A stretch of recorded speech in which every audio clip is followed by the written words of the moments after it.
evangélicos e católicos não são duas religiões. Religião é cristianismo. São duas igrejas ou duas tradições diferentes. E evangélicos, no Brasil em particular, por causa da tradição que vem dos Estados Unidos, sempre teve muito conflito, muitos problemas com a igreja católica e vice-versa, né? Agora, essa é uma coisa interessante. Os evangélicos e católicos, ditos progressistas, quando estudei teologia, eu tive professores luteranos, por exemplo. E eu gostava mais de professor luterano do que de católico, porque ele falava mais, me ensinava a Bíblia, articulado com questões sociais de pobres.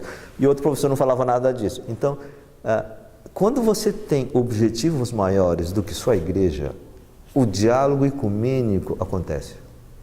Então, o diálogo ecumênico acontece mais claramente nos setores mais ligados à questão social. Justiça social, povos, direito de minorias e tal. Os conservadores sempre privilegiaram a igreja como ideia fundamental.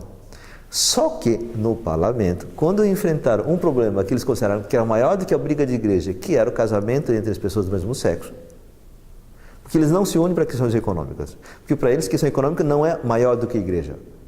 O que é maior do que a igreja? A questão sexual.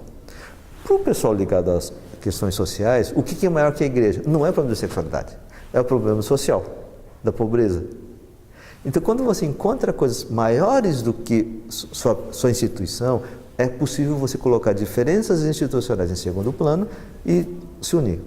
Então você teve ecumenismo prático entre setores conservadores contra aborto e casamentos do mesmo sexo. Então tá. E você tem ecumenismo oficial ou prático em torno de questões sociais, liberdade religiosa e tal. Para o futuro do país, do Brasil,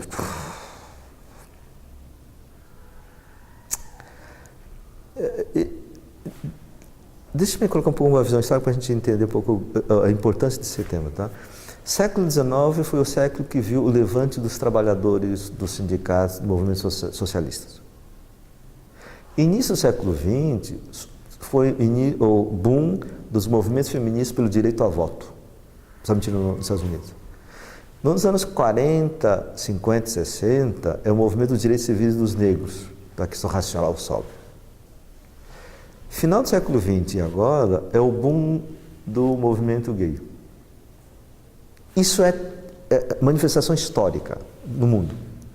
Então, não adianta setores conservadores dizer, não quero saber disso. Está aí. Mulheres tiveram problemas resolvidos? Não. Começa em 1920 e 30 e continua a lutar até hoje.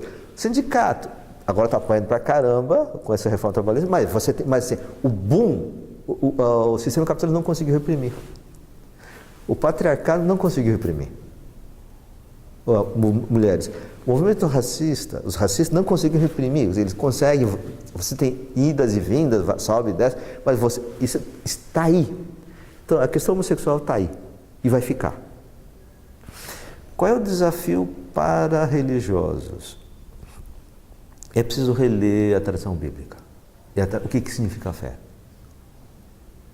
Se não tiver uma releitura da identidade de cristão, os setores conservadores vão ter muita dificuldade de lidar com isso, e também os progressistas, porque não adianta dizer, olha, eu sou a favor, e a favor por quê? Porque na disputa ideológica dentro da religião, você tem que dizer, eu sou a favor por causa disso, disso e disto. Os conservadores têm que dizer, porque a Bíblia diz isto, isso. Os conservadores, os progressistas dizem, não aceito a Bíblia. Bom, se você não aceita a Bíblia, sai fora do mundo religioso. Mesmo que a pessoa diga, não quero sair, essa pessoa perde a capacidade de convencimento no mundo religioso, porque não tem argumento.